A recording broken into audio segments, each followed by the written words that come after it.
Hey guys, you've heard of the Young Turks podcast because you're listening to it right now. But make sure that you subscribe and give it a 5-star rating if you like it. Thank you for listening. All right, welcome to the Young Turks. Cenk Uygur, John Iadarola with you guys. Got a hell of a show for you. We're apparently not going to have a shutdown, we think. We're going to get to that in a second. Is Katy Perry racist? We're going to get to that. Okay, my favorite two stories, I have to confess, and I do tell you this from time to time, are at the very end of the show, okay? Do we have an insect apocalypse? We have got to get to that story. Because it's both. It sounds a little funny, but it's actually apocalyptic. Yeah. And so that it's just about as disastrous as it could be. And then the Burning Man story, I am going to do a usual Cenk Uygur twist on it, and so buckle up for that. It's a hilarious, fascinating story, not that political, except for the fact that we're going to debate whether we should eat the rich.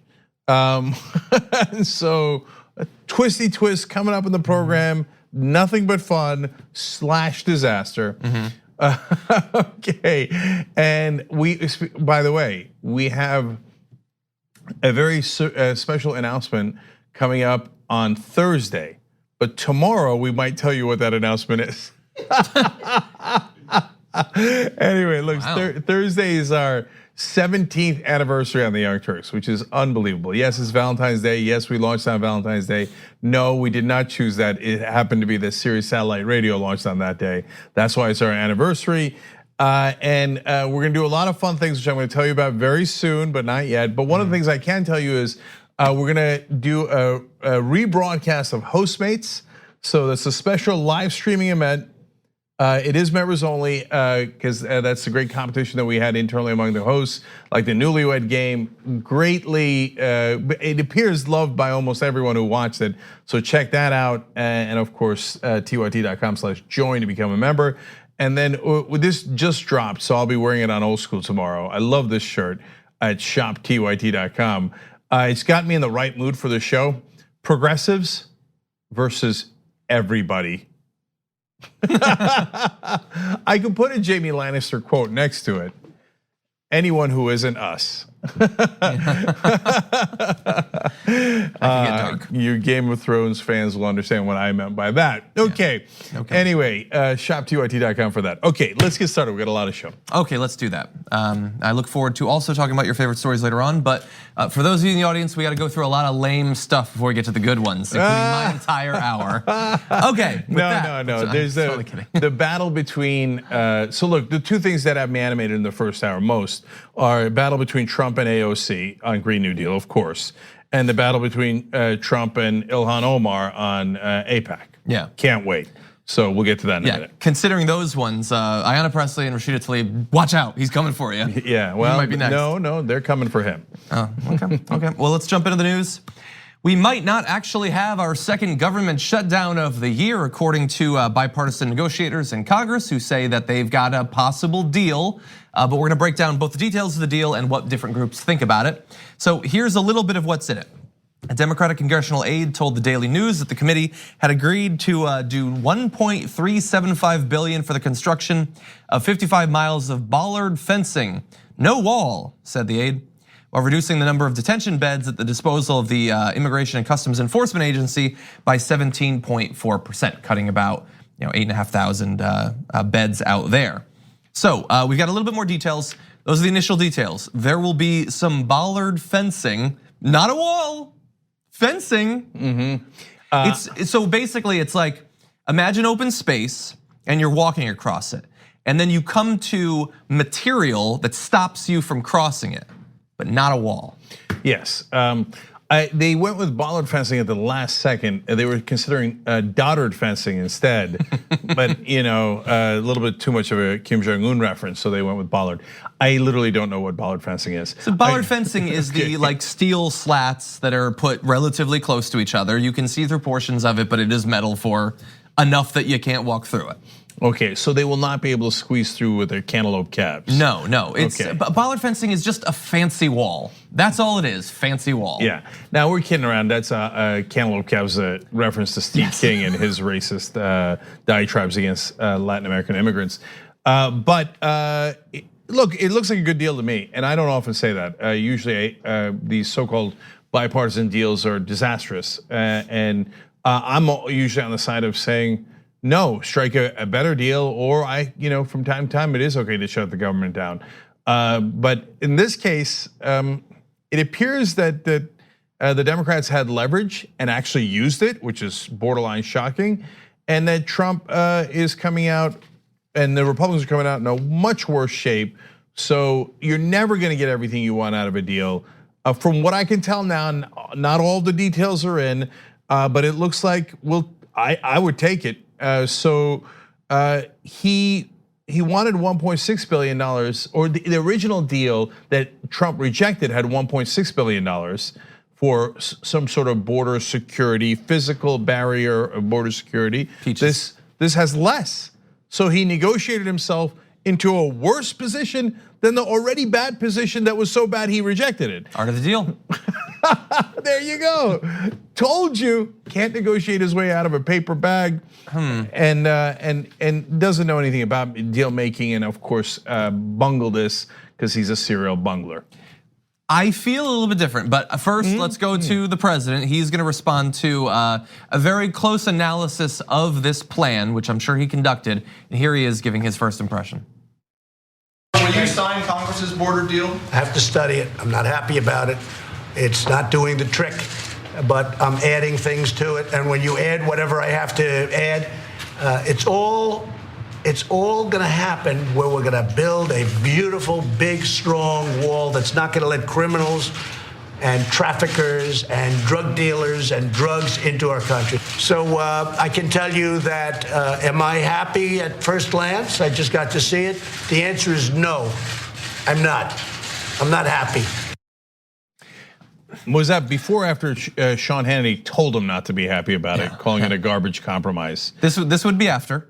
Yeah, what I noticed, I guess I notice this every day, but when he's going through, I'm not happy about it, I have to study it, so he doesn't know the details, but he's not happy with what he sees. And but once I add things, there's gonna be a wall. Like that whole weird meandering statement, there's a lot that's been normalized since he's become president, but I still have not gotten used to an idiot like that speaking with the authority of the office of the presidency. Yeah. So we do have that. Now, he doesn't support the plan, but might well end up signing it in the end. The thing from my point of view, and maybe my expectations are too high, I don't know why they agreed to a deal that has any wall in it. I know that they're saying it's not a wall, Sean Hannity's saying it's not a wall, but it feels to me like he kept switching back and forth between I want a wall, I want steel bollard fencing, I want a barrier, I want concrete, I want a wall, I want fencing. Yeah. I feel like he is going to use this to declare that he has won and that Democrats have signed on to the idea that you do need physical barriers at the border. Now, this is bizarre world where I will now defend Democratic leadership and their compromises. Okay, maybe I'm crazy. Yeah, no, you're not crazy. It's a legitimate point of view, and some progressives in Congress might have that point of view, and some people are concerned about that. But look, they do have to compromise at some point and get to a deal because the government has to function. And the question is, how good or bad is that deal? Not whether it exists or doesn't exist. So if the Democrats stuck to no funding for any physical barrier at the border at all, well, we obviously would never have a deal. So then how do you ever resolve that? Would we not have a deal? Yeah, I mean, how think much so. do the Republicans want to launch back into a shutdown just a few weeks after a shutdown that was absolutely devastating for them? I know, but at that point, and that was part of the point of this 3-week hiatus to kind of renegotiate, the Republicans would be able to say, hey, we did a reset. It's no longer a Trump shutdown. The Democrats are now saying they're going to give zero when they had offered 1.6 billion before. This is totally unreasonable, and they would then launch that PR campaign. If I was on the Democratic side, I would think that this is a plenty good enough win where we actually got Trump to reduce what he was asking for from the original shutdown, which is a massive loss for Trump.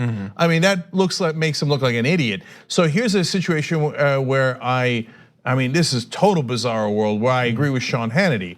If you're a Republican and Donald Trump and you really wanted the wall, this is a garbage compromise for them. They got killed, and that's because Trump doesn't know how to negotiate. He's a total idiot. So, look, you got to take it at some point. I think there's a good point to take it, it's all symbolism anyway. The real wall takes $20 to $70 billion. What difference does it make if it's 0 or 1.3 or 1.6? It ain't getting built. And what difference does it make if it's a dollared wall or a dotted wall or a beaded wall or a beaded curtain, as Nancy Pelosi once called it? It doesn't really, it's all symbolism. And if we're talking about symbolism and you're not actually building a nonsensical $70 billion wall, I'm okay with it, as long as you got something back, and they did get plenty of things back. And look, the compromise on the beds that and hence the detention facilities that ICE has, I don't love that either. But that's the whole point of a compromise. And look, why was I against so many compromises that the Democrats did for the last 20 years? Because they weren't real compromises. They just give the Republicans 98% of what they wanted. So I hated that, and I fought against it tooth and nail every single day.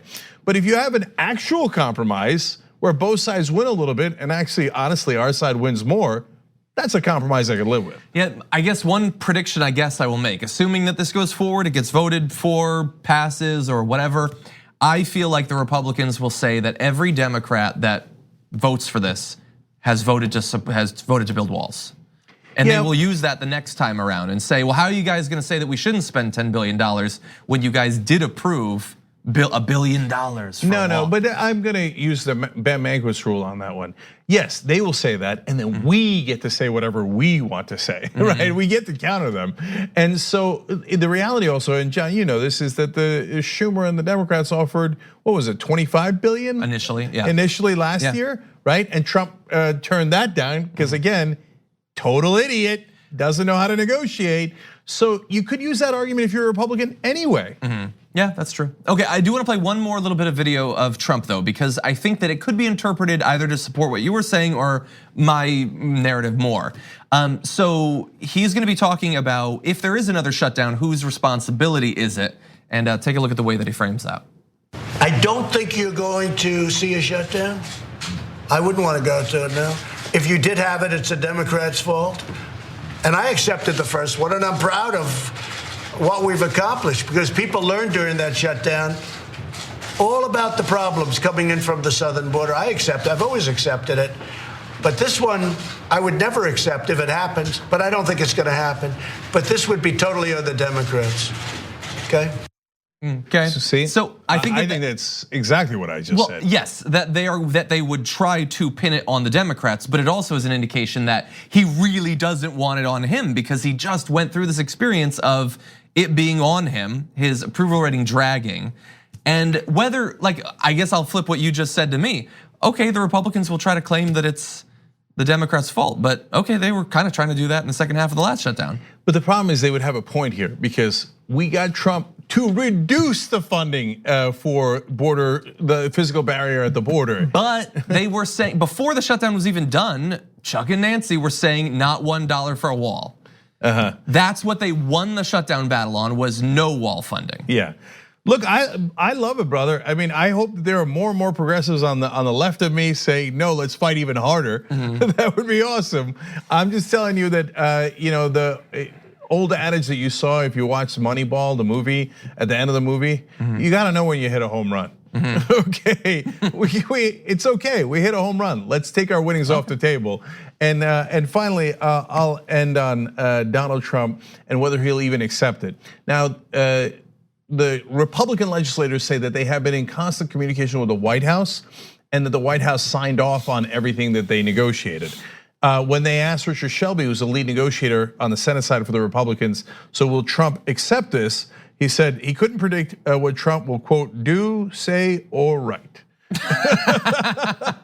In other words, look, we asked the idiot 7,000 times and he said yes, but that doesn't mean it's a yes. God knows what he'll tweet tomorrow, because he's unpredictable and a child. Well, and by the way, for Richard Shelby, I don't know if he might be implying this in the tweet, but if he's not, he should be thinking about it. there's every reason to believe that he will accept the deal because he did sign off on everything, but he is going to viciously attack the Republicans who negotiated it. So they're going to work hardcore to save his ass, and they're going to get thrown under the bus. To which I say, of course, of course they are. That's what he does. Oh, those idiots. Yeah. Okay, why don't we take the first break and come back with Donald Trump's El Paso rally from yesterday. Oh, yeah. It's a giant rally, it's a big rally, it's a strong rally, okay? Much stronger than Beto's. Oops. We'll get to that when We need to talk about a relatively new show called the Republic, or UNFTR. As a Young Turks fan, you already know that the government, the media, and corporations are constantly peddling lies that serve the interests of the rich and powerful. But now there's a podcast dedicated to unraveling those lies, debunking the conventional wisdom. In each episode of On the Republic, or UNFTR, the host delves into a different historical episode or topic that's generally misunderstood or purposely obfuscated by the so-called powers that be, featuring in-depth research, razor-sharp commentary, and just the right amount of vulgarity. The UNFTR podcast takes a sledgehammer to what you thought you knew about some of the nation's most sacred historical cows. But don't just take my word for it. The New York Times described UNFTR as consistently compelling and educational, aiming to challenge conventional wisdom and upend the historical narratives that were taught in school. For as the great philosopher Yoda once put it, you must unlearn what you have learned. And that's true whether you're in Jedi training or you're uprooting and exposing all the propaganda and disinformation you've been fed over the course of your lifetime. So search for UNFTR in your podcast app today and get ready to get informed, angered, and entertained all at the same time.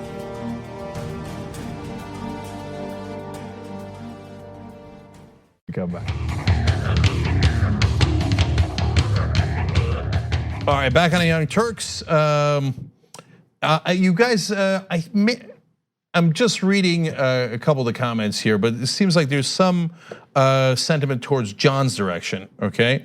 P. McEnroe on Twitter says, Cenk, we don't need fencing on the border either. I think Democrats should trade not prosecuting Donald Trump for his resignation instead.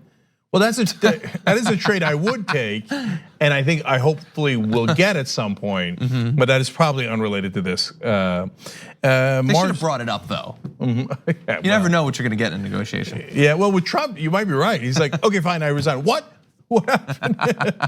Anyway, Marsden 1991 says this deal is virtually the same deal they made in December. The only change is the bollard fencing. And you could take that in two different ways. I mean, that was the deal that Democrats had already agreed to and had won on.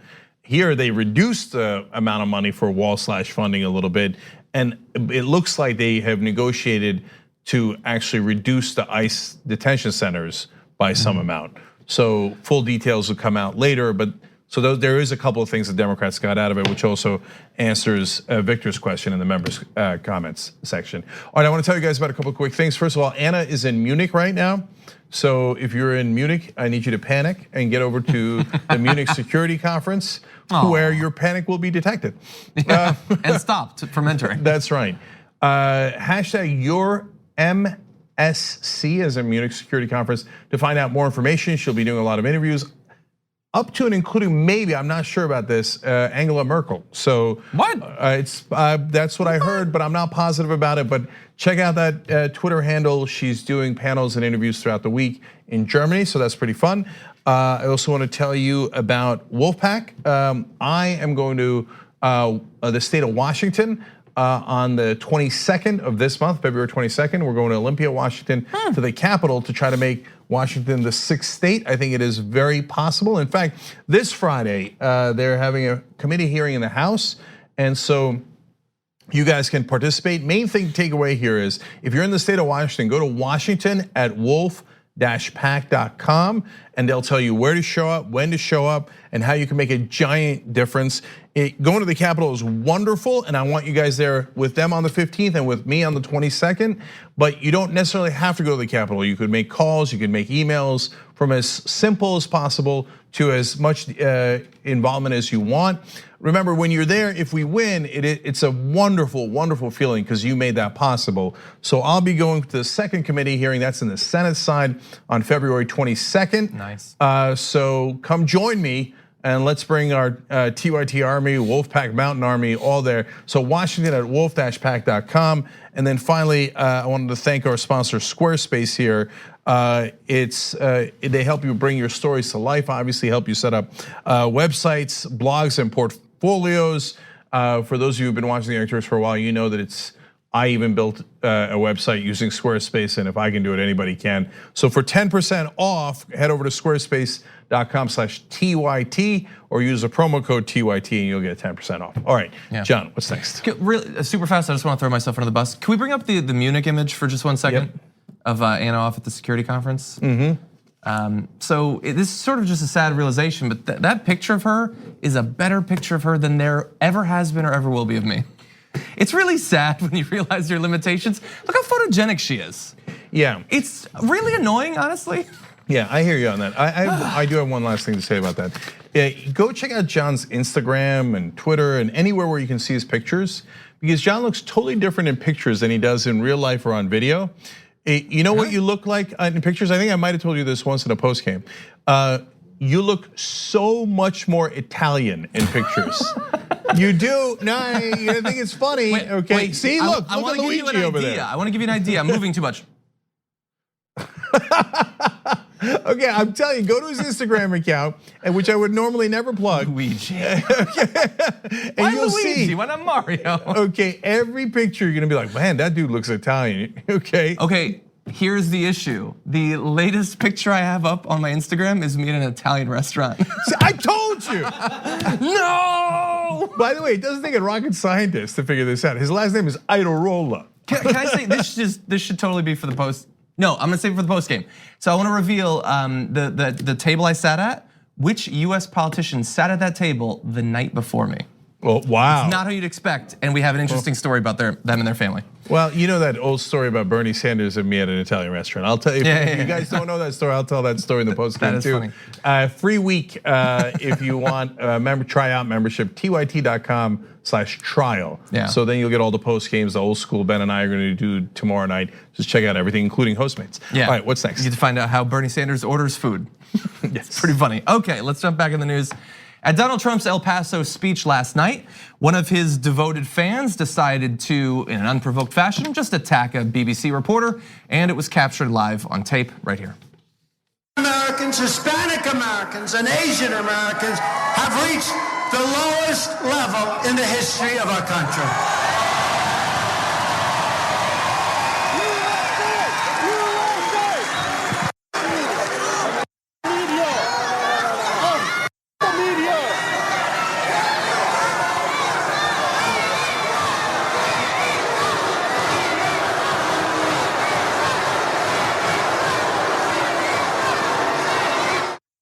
Okay, so that video was from the point of view of the reporter as he was being attacked, and you see them then chanting in support of both the guy and Trump. His coworker who posted the video on Twitter said, "Just attended my first real Donald Trump rally where my colleague BBC cameraman Ron Skeens was attacked by a Trump supporter. The crowd had been whipped up into a frenzy against the media by Trump and other speakers all night." That probably will not come as much of a surprise to you. The BBC cameraman said the, quote, very hard shove came from the blind side, and the red hat shoved him twice before a blogger wrestled him away. "I didn't know what was going on," he says. He was just doing his job, filming the event when he was assaulted from behind. And his colleague, Washington correspondent Gary O'Donoghue, called it, quote, an incredibly violent attack. This is a constant feature of these rallies, a goading of the crowds against the media. He says he's been spat at before as well. Yes. So it's almost as if you egg people on by telling the people that the media is the enemy of the people, that they might actually act upon it. I mean, what do you do to your enemy? You sit there and just let him do whatever he wants? No, the whole point of the imagery of the enemy is that you attack your enemy.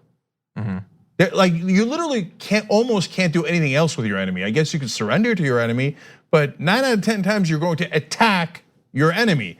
And so saying that criticism of the media, especially the mainstream media, is out of bounds is unacceptable and nonsense. Of course you can criticize them. You can criticize them from the right, and they have been for decades. We criticize them from the left. But calling them the enemy of the people incites violence. It's obvious. The intent of it is to incite violence. There is almost no other intent, because there's 1,000 other ways to criticize the media by using the language, especially if you're the president of the United States, the enemy of the people. Well, whoever you apply that to, you're telling your followers you must attack those people. And so it's incredibly dangerous. I'm surprised it hasn't happened more. Although we find out after this that several other reporters said that this particular gentleman had been pushing them as well. Another BBC reporter said that at a different rally he'd been spat on. And we've had people, of course, aggressively coming up to Jim Acosta at some of these rallies. And so he's a dangerous guy who doesn't believe in our system of government, doesn't believe in freedom of the press, doesn't believe in the Constitution, and this is the natural consequence of it. Yeah, we could go back through. There's these zombie things that just come up every once in a while, and you address them and they come back up. So we could go through all these examples of him inciting violence, specifically saying to punch people, and we could go back for the election where one of his big fans was sending pipe bombs to his list of political enemies, and we can go through all that. If you do not accept that he is trying to get people to attack the media at this point, you're simply not going to. You're probably a Trump supporter yourself. It's happening all the time. Hell, go to the tweet that we showed you at the beginning and look at the responses from Trump supporters to that, and you've got an idea of what they have been trained to believe about the media. Now, as this was going on though, you do also have Donald Trump in the room, and here is how he responded as the incident was happening.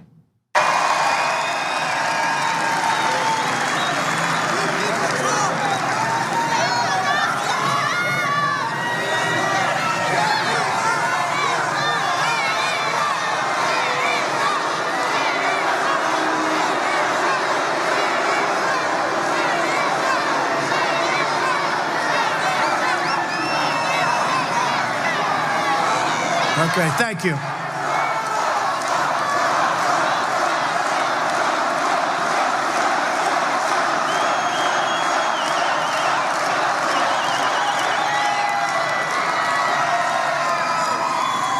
Thank you. You all right? Everything okay? Please? Okay, thank you. Thank you. And women have. Okay, and he goes right back into his talking points. All right, so a couple of things there. One is Trump's reaction. You guys okay? All right, well, I'm glad he asked, okay, but it's a very low bar. How about you tell the crowd, don't do that? So I have said things against the media, and if I'm in a rally, which I have been, and I say something against the media, somebody attacks the media, I would go, no, don't do that. That's not the point. We do it in a constructive way. We do it through ideas. We do it through politics. I wouldn't go, you okay? You're right. All right, good. All right. And I think maybe even more importantly, did you hear the crowd? They were chanting, let him go, let him go. Like, oh, so what? He assaulted someone, just let him go. If you're a political opponent, they chant, lock him up or lock her up, right? If you're someone who committed a violent assault on a reporter, let him go, let him go. What's the big deal? Guys, and this is what the media still won't do, even though they're now the targets of the attack. You're not getting it. They like violence. And it's not just Trump, it's the Trump voters, it's the Trump supporters. They believe in an authoritarian form of government. They don't believe in freedom of speech and freedom of the press, and they believe in violence. Yeah. And so you can say, well, hey, look, that's just one guy out of the whole crowd.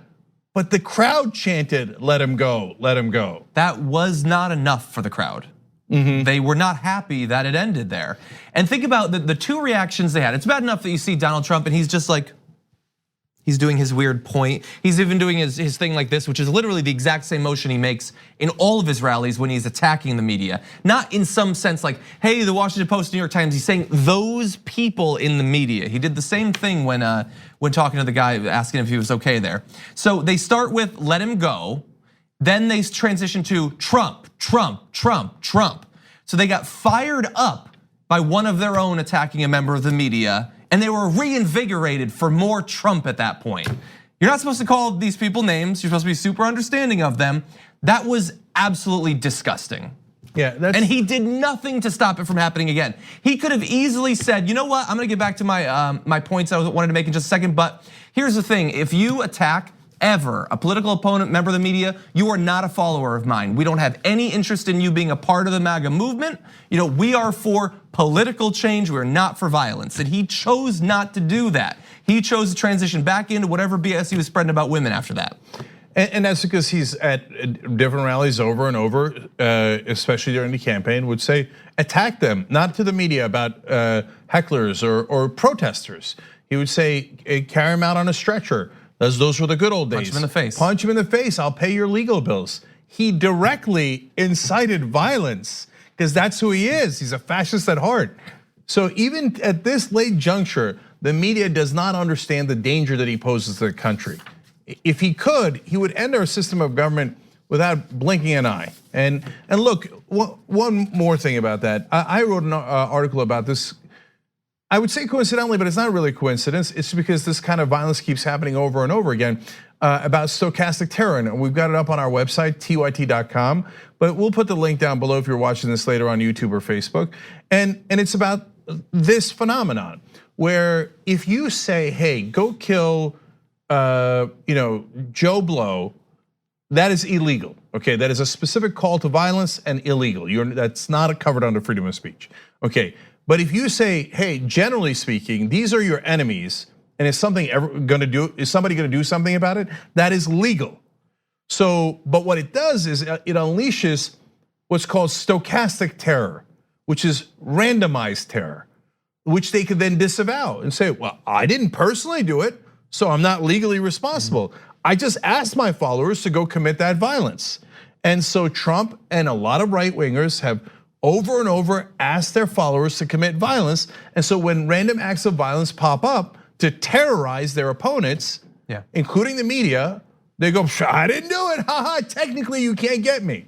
But it is terrorism nonetheless. I mean, last we heard, Christine Blasey Ford was still switching houses because she had the audacity to talk about what actually did happen to her during the Kavanaugh hearings, and the right wing has terrorized her ever since. The Sandy Hook parents, some of them continue to change houses because Alex Jones and those nut jobs say that they were crisis actors and it's all a lie, and they get threats of violence over and over again. So that terrorism is happening right now in this country. It happens all the time, and we've just quietly accepted it, and that's how fascism creeps up on you. When you slowly accept that one side will do violence and the other side will not counter it. And then eventually people get intimidated and stop speaking out against them. Yeah. Okay, why don't we turn to another topic raised at that particular rally. Trump weighed in on the Green New Deal that was released just last week by Representative Alexandria Ocasio-Cortez and dozens of other politicians, both in the House and in the Senate. And I think you'll be able to quickly tell that he definitely read the entire thing. They introduced the so-called Green New Deal.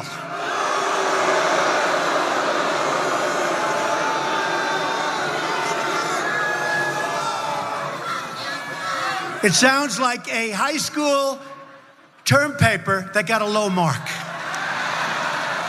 It would shut down American energy, which I don't think the people in Texas are going to be happy with that. It would shut down a little thing called air travel. How do you take a train to Europe? They want to take away your car, reduce the value of your home, and put millions of Americans out of work, spend $100 trillion, which, by the way, there's no such thing as $100 trillion. You have to spend $100 trillion. Okay, so that's the latest from him, but he's been talking about this for a couple of days now. Nothing that he says has any relationship with the actual content of the Green New Deal, but he's tweeted, I think it's very important for the Democrats to press forward with their Green New Deal. It would be great for the so-called carbon footprint. He doesn't think that that actually means anything. He thinks it's like a fake made up term. To permanently eliminate all planes, cars, cows, oil, gas, and the military, even if no other country do the same. Brilliant. If you're confused by that, it's because nothing in the proposal for the Green New Deal calls for any of that. AOC has never proposed any of that. Yeah, there's more. He talks about people needing to take a train to California. He has no idea what is actually going on, but he knows that this is going to wreck the US economy in pursuit of stopping a Chinese hoax. Remember, he loves conspiracy theories, so he might think carbon's a code word for Bigfoot, and that's what's leaving the footprint. And Carbon, very blurry when you take photos of it. He said there, it sounds like a high school term paper that got a low mark. Now, he would know a thing or two about that. I'm gonna call again for Donald Trump to release his transcripts. I believe he was a failing student at Fordham and at Penn. I would be shocked if he got a grade above a C on any class. Remember, even according to his own allies like Lindsey Graham, he's a one-page kind of guy.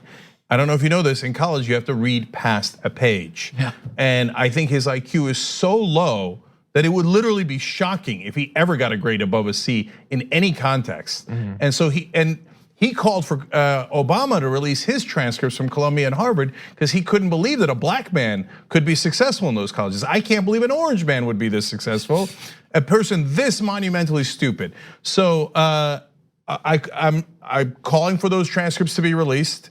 I'm sure any day now. And by the way, if the Democrats are now in charge of oversight, get his transcripts while you're at it. I know the tax returns, etc. But and so you might say, "Oh, come on, Cenk, that's a little petty." First of all, Trump did it to Obama, and he did it for racist reasons. Yeah. Second of all, no, it goes to show the privilege the unearned privilege that he had. There's no way he had good enough grades at Fordham to transfer to Penn. He transferred there because of Daddy, who also got him out of Vietnam based on a nonsense letter from Trump, from a doctor that we now know was not true, okay? So he's never earned a thing in his life. So please, don't come at me with a paper with low marks on the Green New Deal. Hilarious, from the dumbest man who's ever served in office in American history. Okay, now let's go on to the substance of the Green New Deal. Kind of. He says it will eliminate a little thing called air travel. It might be that he's jealous because he couldn't do it himself. All he could do was shut down Trump's shuttle. Remember, he had an airline. As usual, abject failure. Total loser. Couldn't run that business like he couldn't run any business. And he had to shut down that piece of air travel. So I guess he thinks probably it's a good thing and he's jealous that they're gonna do more. Now in reality, of course, are they shutting down air travel? No, and this goes beyond Trump. This is a lie that the entire Republican Party is telling, which unfortunately a lot of the media is calling even. Yep. I can't tell. No, they said in an ideal world, our railway system would be so great we wouldn't need air travel. They didn't say we're gonna shut down air travel and we're not gonna allow people to take planes. They never said that. They never came within a mile of saying that. That is every Republican in the country lying. But the media can't say that, oh, well, I mean, that wouldn't be neutral. That wouldn't be neutral. I mean, I could criticize Trump, but the rest of the Republican Party, I have to bow down and kiss their ass, even though they're proven liars. Aren't they banning cows though? Of course they're not banning cows. They're banning and almost every Republican in the country is repeating that mythology. Yeah, the best example is, so first of all, yes, you're 100% right. This morning on the Damage Report, I critiqued a Politico tweet that was just a list of all of the Republican talking points about the Green New Deal. That's all it was. But there was I think it was PolitiFact did a fact check about one of the claims about what was in the Green New Deal, but at the same time, AOC's claim that there were false versions of the Green New Deal floating around. And in this fact check, they repeatedly said AOC is wrong that there are fake versions of the Green New Deal floating around that the Republicans are using to speak out against it. Then they acknowledge in the middle of the article that yes, multiple right-wingers have a fake version where it says something about reusing urine or something like that, a fake version. They say that, and then they go back to, she is wrong and lying about there being fake versions of the Green New Deal floating around. It's like this long on the screen, that's all it is. And they go back and forth with they're just doublethink, it's just natural at this point. If you are neutral to the truth and lies, that means you are not objective. You are not objective. What you're doing is political correctness to try to make Republicans sound smarter and more honest than they actually are. In reality, they're idiots who think you could ban cows and then spread that mythology, and they lie about it on purpose over and over again, and you aid and abet their lies when you call it even between their clear fabrications and a legitimate policy proposal on the side of the Democrats, Ocasio-Cortez, Ed Markey, etc. So please stop lying on behalf of Republicans. It's not too much to ask for. And I just want to briefly give you AOC's response to these lies put out by Donald Trump. She said, yes, a man who can't even read briefings written in full sentences is providing literary criticism of a House resolution. Quote, reading the intelligence book is not Trump's preferred style of learning, according to a person with knowledge of the situation, as reported by the Washington Post. And by the way, I noted this morning as well. I don't think that it's by chance that he didn't just say it's poorly written. He said it's like a term paper you would do in high school, because they really think that just insulting her age is going to get them out of this. That if you just call her young, then people won't pay any attention to her ideas. Well, actually, for right-wingers, that is unfortunately true. And you add woman, so a young woman, they're like, a young woman, what would she know? Look, the guy you support might or might not have 3 IQ points.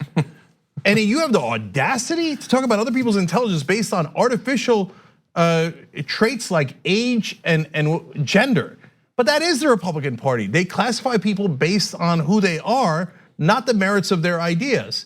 Which party that believes in the merit of ideas would have picked Donald Trump? So, ladies and gentlemen, I rest my case. Why don't we take our second break?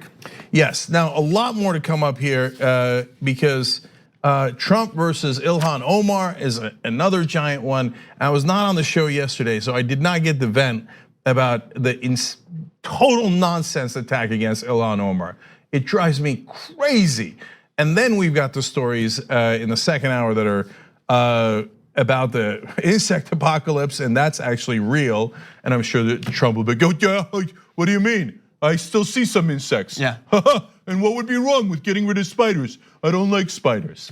Anyway, we'll talk about that when we come back. At TYT, we frequently talk about all the ways that big tech companies are taking control of our online lives, constantly monitoring us and storing and selling our data. But that doesn't mean we have to let them. It's possible to stay anonymous online and hide your data from the prying eyes of big tech. And one of the best ways is with ExpressVPN. ExpressVPN hides your IP address, making your activity more difficult to trace and sell to advertisers. ExpressVPN also encrypts 100% of your network data to protect you from eavesdroppers and cyber criminals. And it's also easy to install. A single mouse click protects all your devices. But listen, guys, this is important. ExpressVPN is rated #1 by CNET and Wired magazine. So take back control of your life online and secure your data with a top VPN solution available, ExpressVPN. And if you go to expressvpn.com/TYT, you can get 3 extra months for free with this exclusive link just for TYT fans. That's expressvpn.com/TYT. Check it out today.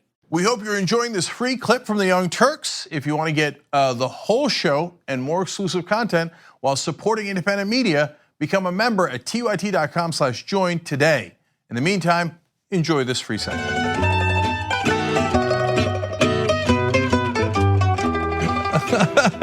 Luigi. I could swear at you in Italian, but I'm not going to. John, as I was just telling you, it's okay. You are Italian. There's nothing wrong with that. Okay, member comments first. Jordan Ruck says, seriously, the media should stop going to his rallies. Let him scream and don't show a thing. Someone's gonna get killed again with this tool spouting all this hate. I hear you, but totally not doable. You can't not cover the president of the United States. You just can't. Do not broadcast the entirety of his speeches on cable news, I would say. Okay, yeah, that makes sense. Pull out clips that are important and need to be discussed. Yeah. And that's it. J. Rich, also member section. I'm still so saddened by how many supporters Trump has. It gets worse, J. Rich. Actually, his latest poll numbers have been climbing significantly. I have to confess to being a bit shocked by that, but it is amazing how they've stuck with him, and now apparently he's adding followers. That is unbelievable. I think that's Unbelievable. partially, I mean, over the course of December through January, he lost significant support. Some of those people are probably creeping back. Creeping's right. Okay, Theater Goddess writes in, besides being violent, an attack from behind on someone who's focused on doing their job is incredibly cowardly. Oh, Check. yeah. Yep. Yeah, this is the movement of alpha males, guys. You should know that. Yep. Romantic Warrior 1 on YouTube Super Chat says, 2 words, congressional veto override, done. To be fair, that's 3 words. But still, I hear you on that. And override is really 2 words crammed together. But Okay, anyway. well, but technically 1. All right, Marsden 1991 on Twitter, last one says, his own professor said he was, quote, the dumbest student they ever had. So, so you definitely know nothing above a C, but as usual, Daddy gave donations to Wharton, so he graduated, but I'm sure the donations had nothing to do with it. I'm sure it was his, quote, very big brain. Okay. We're gonna have to get you to do a video of the 5 or 10 stupidest people to ever serve in public office. And I want you to tweet it out because I think Rick Perry might retweet it with, I'm number 2. By the way, W, I mean, if you watch the movie Vice, he's definitely a top 5er. Okay. Sarah Palin? W is like, you're underestimating how stupid W is. Okay. Anyway, You need to put food on your children. we've got some announcements about that tomorrow too, to talk about what's happening on February 14th. Don't miss the February 14th show or our announcements tomorrow. Okay, so one last thing, guys. Today's show is brought to you by Aspiration. They're a wonderful progressive financial institution, and we are partnering with them to honestly begin to build a better world. I know that's ambitious, but it's true. We're basically trying to make sure that you keep dollars in your pocket. They don't charge fees. They're very progressive. You can set any fees that you like on there. Your money in there is clean, does not go to oil companies, gun companies, et cetera, which your bank does actually put your money in those in those other companies. So you should read up on that and get empowered by it. But aspiration.com/TYT to sign up. And they do all of your basically banking functions for you. It's online, it saves you a lot of money, and it gives you peace of mind. That's why they're our sponsors. Okay, John, what's next? Okay, some more news. In last year's midterm elections, the voters of Utah passed a proposition that would finally expand Medicaid inside of their state because their Republican state legislature refused to do so. And so they voted for it and they sent a message that was loud and clear and almost completely ignored by that Republican state government because they decided rather than putting into law what the voters had just voted in favor of, they're going to adopt a more limited expansion of Medicaid with some significant restrictions and complete inefficiencies. So under the new GOP written plan, Utah will ask the Trump administration for permission to implement unprecedented restrictions on the health coverage program for the poor, while ensuring about 60,000 fewer people than the Obamacare expansion would have, and initially costing the state tens of millions of dollars more. So that might be a little bit confusing, but understand that both parts are true. This is going to have harsher restrictions, cover less people, and cost much more for the state to actually do than just expanding Medicaid as it is supposed to be expanded under Obamacare. The current Utah plan will cover about 90,000 people, and that extra expense, that's $49 million over the first 2 years. Now, take all of that together, here is how the Republican governor described it. This is Gary Herbert, who said, the legislation balances Utah's sense of compassion and frugality, which is true, but he didn't say where it balanced it. I think that's sort of an important detail. Yeah, so there's 2 huge problems with this. One is the substance of it, and he says it's more frugal. No, it's not. It costs $49 million more. So they actually cost the state of Utah more money to cover less people. It's almost impressive because it's kind of hard to do. How do you cover less people but cost your state more money? Well, if you're an idiot Republican, that's what you do. You're like, oh, but we showed both Obamacare and the Democrats and also our own voters. I got your voters. I made it more expensive and covered less people. What now? What now is you should never vote for Republicans. So the second part though is more important. It's a ballot measure. It passed. They didn't stutter. It's called democracy. So Republicans do this over and over again. Paul LePage in Maine. Oh, there was a ballot measure he didn't like on the same issue. So, well, I'm not gonna expand Medicaid. But then why are we having ballot measures? In South Dakota, they said you can't take gifts anymore from lobbyists, and they did this comprehensive ballot measure to clean up campaign financing and the corruption that was happening at the state level in South Dakota. And then the corrupt legislators got together and said, nah, I don't think so. We're gonna ignore the ballot measure. In fact, we're gonna pass a bill killing the ballot measure that already passed. And then they bragged about it and they took pictures with gifts that they got from lobbyists. So it is not just an insult to democracy, but it chips away at our democracy. It's unacceptable. So if Republicans say we only will accept the ballot measures that we're in favor of, and we just won't enforce ballot measures that we weren't in favor of, that we lost on, well, then why are we doing ballot measures? And do we have a democracy or don't we? Are you gonna enforce the laws or are you not? Look, I know this is gonna sound extreme, but I think there's a case to be made that you take them to court and then arrest them. So if you're not going to enforce the laws, then you're in violation of those laws. So that somehow the judiciary has to say to the executive branch, or in this case, the legislative branch, you're not allowed to not follow the law. They pass the ballot, either don't have ballot measures, or if you have ballot measures, you must actually adopt them. If you don't, there are going to be legal consequences for you violating the law.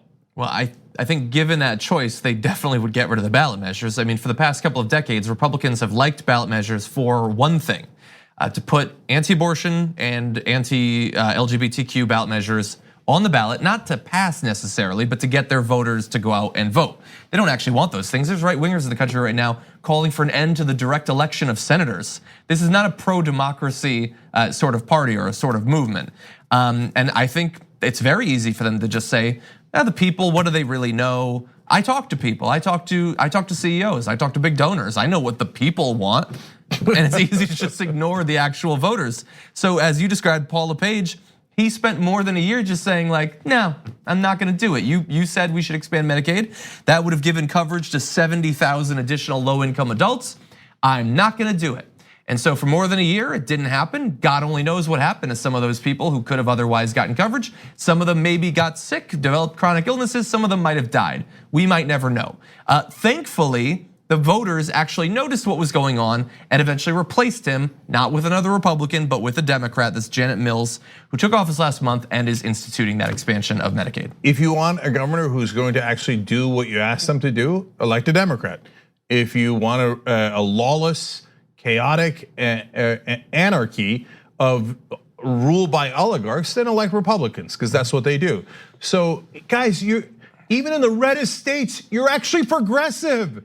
You pass progressive measures all the time. Missouri and Arkansas just raised the minimum wage, and by landslides, on expanding Medicaid, which is Obamacare. You know who voted for? Utah, obviously, is in this story, but also Nebraska and Idaho. You don't know it, but you're progressive. Stop voting for Republicans who hate you and who represent only the powerful and the wealthy, and in this case, insurance companies, etc. And to give you a sense of how brutal they are, in this particular case, Obamacare allows people to get Medicaid to pay for their health insurance up to 138% above the poverty line. This new legislation in Utah says, yeah, I know that's what you guys passed, don't care. We're gonna make it just people below the poverty line. So you might wonder, well, what's 138% above the poverty line? I mean, is that really luxurious? Maybe people should just pay for their own insurance if they make that much. What are they making? 55,000 a year, 75,000 a year, what are they making? 138% above the poverty line is $17,200 a year. And the Republicans in Utah said, if you're making that much money, you're gold, you're good, you don't need any of this help. $17,200 a year, and they think that's too luxurious. Yeah. Well, why don't we turn to our last story of the first hour? You're probably gonna be a little bit bored by this, so don't worry, I'll just take care of it. Okay.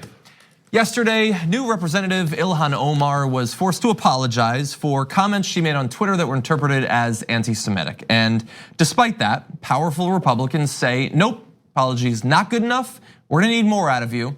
And Donald Trump has decided to add on to that, saying this. One other thing I might want to say is that anti-Semitism has no place in the United States Congress. And Congressman Omar is terrible, what she said. And I think she should either resign from Congress or she should certainly resign from the House Foreign Affairs Committee.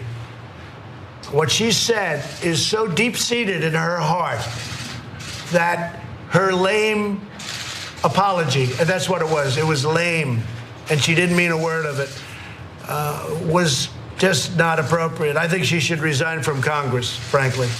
But at a minimum, she shouldn't be on committees. Okay, deep-seated in her heart, let's take note of that. And anyone who's anti-Semitic should resign from office. We've got a deal, okay? So now we'll come back and discuss whether what Ilhan Omar said was anti-Semitic, but first we turn to Donald Trump. Exactly, and don't forget a single word that he said there, because he expressed a very clear standard now. There's no place for anti-Semitism.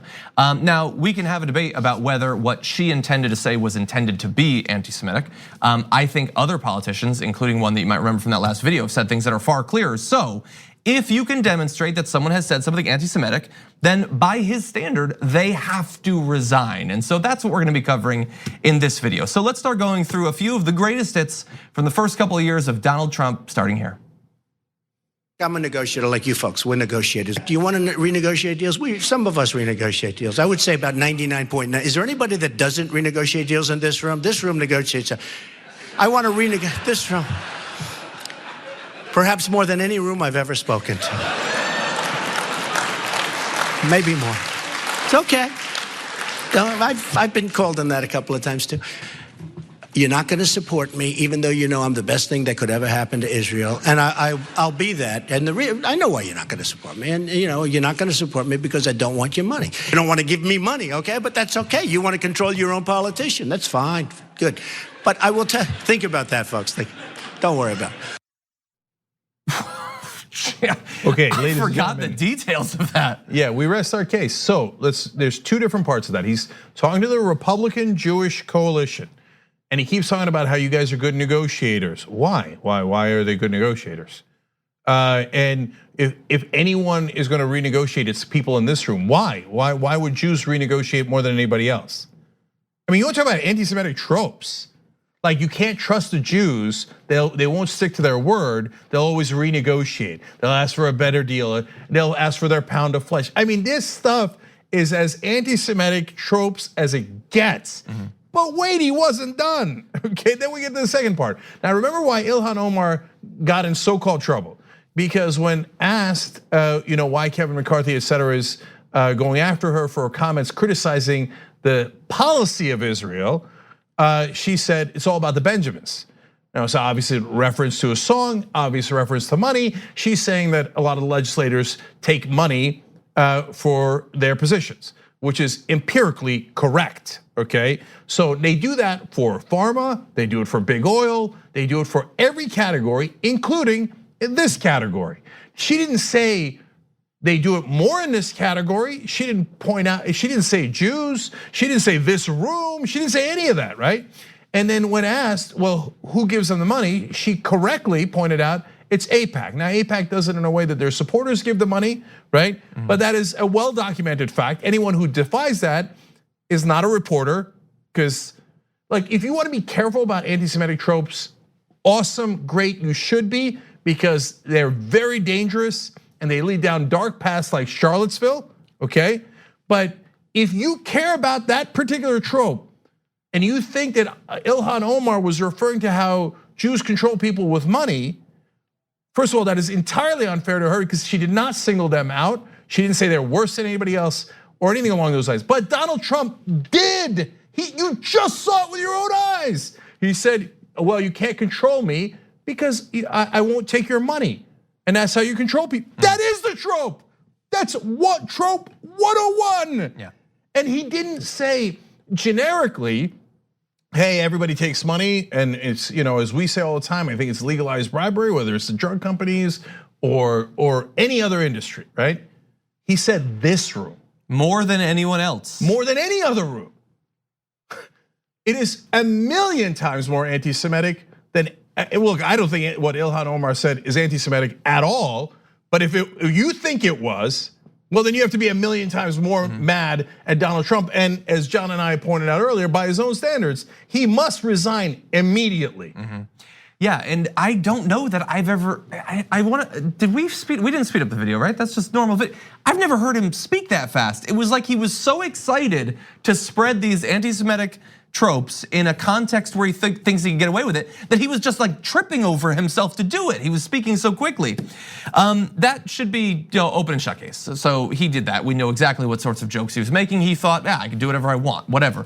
But it's not a one-time thing. He's done this many times. We can go back to the very early days of his presidency where he did this big announcement for Holocaust Remembrance Day, and there was this big thing. Never once did it mention the Jewish religion, Jewish individuals, nothing like that. Talked about people who died, didn't talk anything particular about, maybe there was hypothetically one type of person who died more in the Holocaust, but you wouldn't know it from the White House, sort of a weird admission. You have bizarre, petty little versions of this, like Donald Trump back in 2013 tweeting, "I promise you that I'm much smarter than Jonathan Leibowitz," I mean Jon Stewart at The Daily Show, who by the way is totally overrated. Does anyone know what that is intended to mean other than, he's secretly Jewish. He's pretending he's not Jewish. And I don't even need to say anything else. I can just let you know that he's Jewish and you can fill in all the blanks for yourself. If there's any other explanation than that, I'm not aware of one. And by the way, from the family that changed its name from Trump. Exactly. To Trump, but he's pointing it out because it's Leibowitz. If that was the only thing, I think that's pretty obvious. But you might say, well, I don't think it's as obvious as you do. But look at all the context, and we've got more. And we've got more. So he tweeted this: "Crooked Hillary makes history, most corrupt candidate ever, and she's being showered by money." And they decided to highlight that part with the Star of David for some reason. That seems a little bit weird. So weird, in fact, that they had to take down that tweet and replace it with a version where there was a circle around it. Now, how did he come across a meme that happened to just imply that money and corruption is implicitly involved in the Jewish faith? Well, it's because he regularly retweets things from anti-Semitic, far-right, neo-Nazi, white supremacist sources. So he twice retweeted from the feed of the Twitter account @WhiteGenocide, which claims to be located in Jewmerica, and regularly posts anti-Semitic material, you'll be shocked to find out. And once from the now defunct account Cheesed Brit, which had an account page that featured swastika art and said in part, quote, "We should have listened to the Austrian chap with the little mustache." If Ilhan Omar had retweeted from those accounts, there would already be calls, not just from Republican leadership, but from Democratic leadership for her to step down and end her career. I mean, to retweet an account that talks about Jewmerica, and then another one that celebrates the swastika. And Adolf Hitler. And Hitler, right? So no one on the left is within miles of that. On the left, some people dare to say that the right-wing policies in Israel are abhorrent to them, like the right-wing policies in America are abhorrent to them, and that they should have more left-wing policies. Oh my God! And then to equate that, a false equivalency to actual anti-Semites, it's not only damaging the truth and the reality of the matter, but it also damages our fight against anti-Semitism.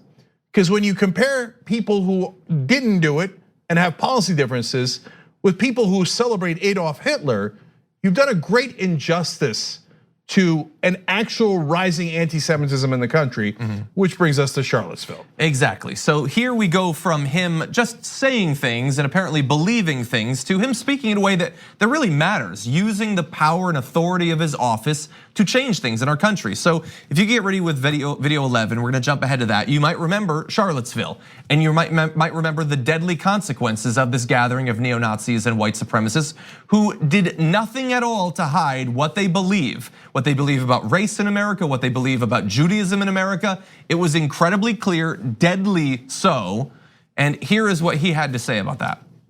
I think there's blame on both sides. You look at both sides. I think there's blame on both sides.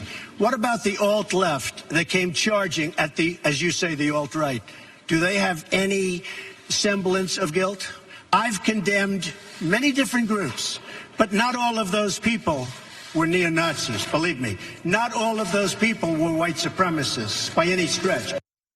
Same guy that believes that you can just speak about migrants at the southern border as all being murderers and rapists thinks, okay, fine. A lot of those people say that they're Nazis and white supremacists, but they weren't all Nazis. So can we really speak negatively about them?